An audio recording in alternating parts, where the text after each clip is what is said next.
Okay guys, so in this lesson I'm going to teach you how to take quite an average decent drum beat and take it into a professional sounding house banging beat that actually sounds like some of your favourite records.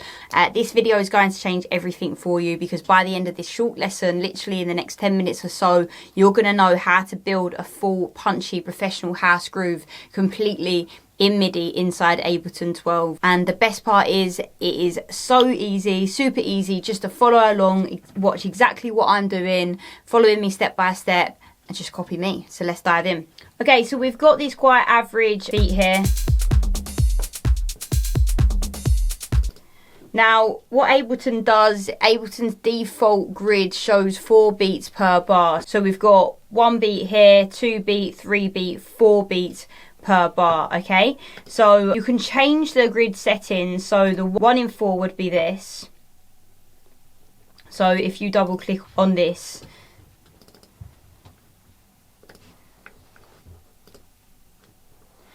you can change the grid settings by actually right clicking and changing the fixed grid settings. I've got it on 1 in 16, which basically means that there's 16 grid slots in that 1 bar. So if I wanted a kick on every one of these, I would have 16 kicks in 1 bar. We don't want that. We want 4 kicks in 1 bar. So I'm having that kick at the start. So if you listen to this, it's going to sound too much.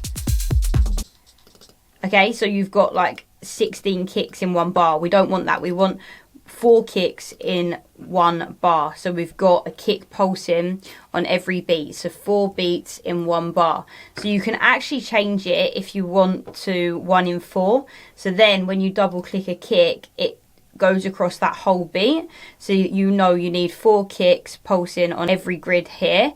I like to have it on 1/16 so I can add in my hi-hats and my claps and stuff on the off beats as well. So have it on 1/16. But like I say, Ableton's default, it just brings up that 1 bar. Now to sort of take this drum loop to the next level, you might want to get a bit creative so it's less repetitive and it's not just a 1 bar going over again, but it might be, you know, a groove that you've programmed in across 4 bars. So to do this, I'll just go over here to where it says length. I change that 1 to a 4. And now it's showing me 4 bars. So I could create so many different ideas and patterns here across 4 bars to make it creative. And then I know that it's going to change every 4 bars instead of every 1 bar. So once you've lengthened that, you could quite easily just highlight all of the notes that you've programmed in. What is that F I've got here?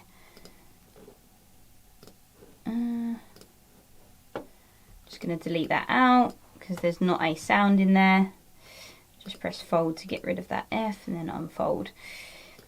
So I'm going to highlight all of these notes and then just click Command D. What that's going to do is just duplicate them over. So now this is going to play for 4 bars exactly how I have it. So now once you've got that, you might want to take out like the tom roll and just have that at the end of the 4 bars. Or maybe at the end of the 2nd bar and the 4th bar. And then the crash, if you double click the crash symbol, just have that right at the end too. So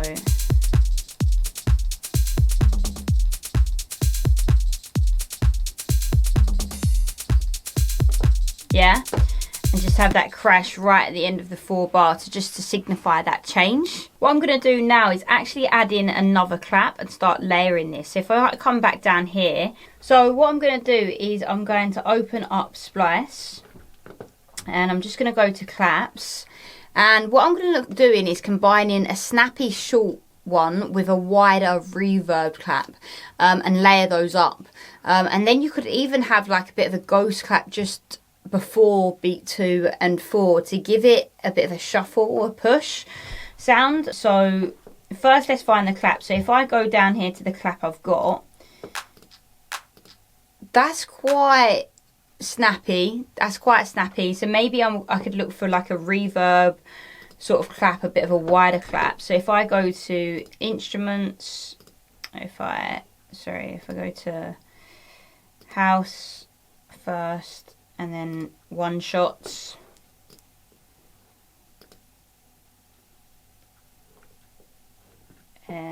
synth. That's the clap there. That's quite similar to the one we've got, I think. Actually, it's got a bit of reverb on it. Yeah, that's actually got a bit of reverb on it, so we can just use that for now. And I'm just going to drag that into my drum rack. I'm going to rename it Reverb Clap. And then I'm going to go down here. And then I'm just going to highlight all of my claps on this one. Press Alt, hold down Alt, and then just drag them to layer it with the reverb clap up here. Okay? Now if I listen to that together, it just gives that clap an extra bit of something, okay? What you can also do as well is if you hold down Alt again, and put an extra clap just before. So I'm just zooming in with my mouse, by the way, just using those two fingers on my mouse pad to zoom in. I'm just going to shorten that clap. Sorry, I'll highlight them all actually. So I'm going to just hold down Shift on my keypad, select all of the ones that I want to shorten. So all of these little claps just before that main clap comes in. And then I'm going to zoom in on my mouse pad, and then I'm going to really shorten it to around there. And I'm just going to listen to that.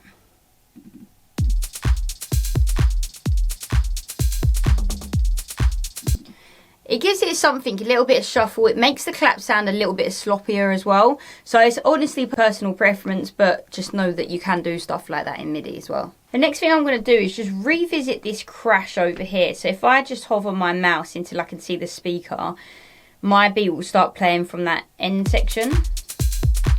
So if I just hover it here, it's going to skip to there.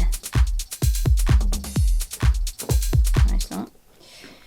So I'm just going to revisit this crash that I've got here. So if I just play that and just listen to that, that crash has got a little bit of a tail on the end. If it's got a bit of a long tail on the end, you can actually try placing it one beat earlier so it rings out into the next bar naturally instead of it cutting off like awkwardly. It's a really small detail, but it actually makes a big difference. So if I zoom in, just holding down Command and scrolling up on my mouse, I'm just gonna put that crash there and then lengthen it like so. And now if I listen, it sounds better. You're hearing the full crash, you're hearing the tail of that crash, which sounds a lot better. Now let's talk about pencil mode. If you hit B on your keyboard, it turns it to pencil mode, where basically you can hold down your mouse and draw in all the notes that you want.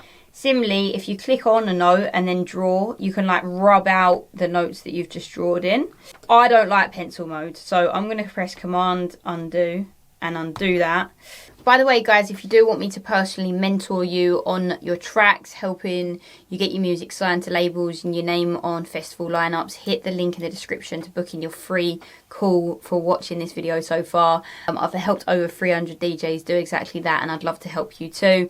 And if you're really liking these completely free lessons, then please do hit like and subscribe so I can keep releasing them to you. Okay, so now let's explore some of the new creative tools in Ableton's 12 MIDI editor. These are some proper game changers. If you go over here and click duplicate, it instantly duplicates that full section from a 4-bar loop into an 8-bar loop. I'm just going to press Command Z to undo that, and then you'll see that we've got this grey area. So if I just hover over to find the magnifying glass and scroll down on my mouse and then back up, it's just going to quickly lock into place where my notes are to zoom it into where my notes are. Next up is invert. So invert flips the notes vertically. It's great for generating new rhythm ideas. Sometimes doesn't always sound great. So if I click that and show you, click invert, it just flips them upside down. So just hear what it sounds like, but it's not going to sound great.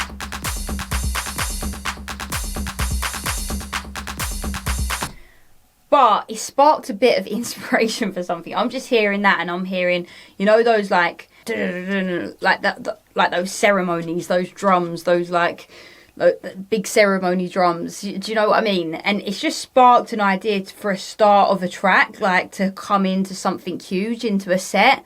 Just gonna press Command Z to undo that. The next thing I wanted to talk to you about is humanize. So if I click humanize down here, what that does, it adds a subtle timing and velocity variation automatically. So we don't have to do everything that we've done before on previous lessons. It would do it automatically for you. And if you turn this up to 100, you can see the notes moving. Can you see the notes moving there? It's just making it even more so, even more humanized, even more off-grid, even more velocity changes. But if you keep it around like 10 to 15%, it can just give a nice natural feel. So let's listen. I think I'd keep that as it is. I think that sounds really cool. The next thing I want to talk to you about is if you scroll down here, you won't see it unless you scroll down, or if you make this a little bit bigger. Just look for it if you can't see something. Click on generate. If you open that up, this one's wild. Ableton 12 can literally create new rhythm patterns for you. So if you click on it, you can click on rhythm, say you can select what you want to generate a pattern of. So say it's like the hi-hats, right? Or the shaker. Yeah, so you click on the shaker and then you can change the settings here, steps, pattern, density. So if I click steps, generate different patterns by just turning this dial, generate density, so you've got more going on, and then it will generate patterns for you.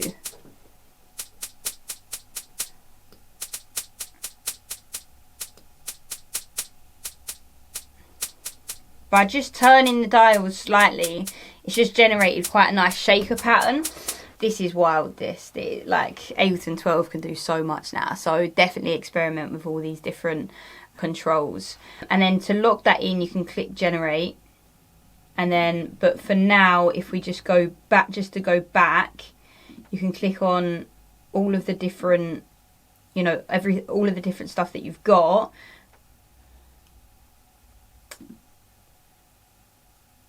There you go. That's how to build a professional house beat in MIDI using Ableton 12. So yeah, if you found this useful, please make sure you like and subscribe so you can keep getting these free lessons. And maybe drop me a comment of what you want to learn next and I'll make sure I upload a lesson on it. Nice one. See you next week.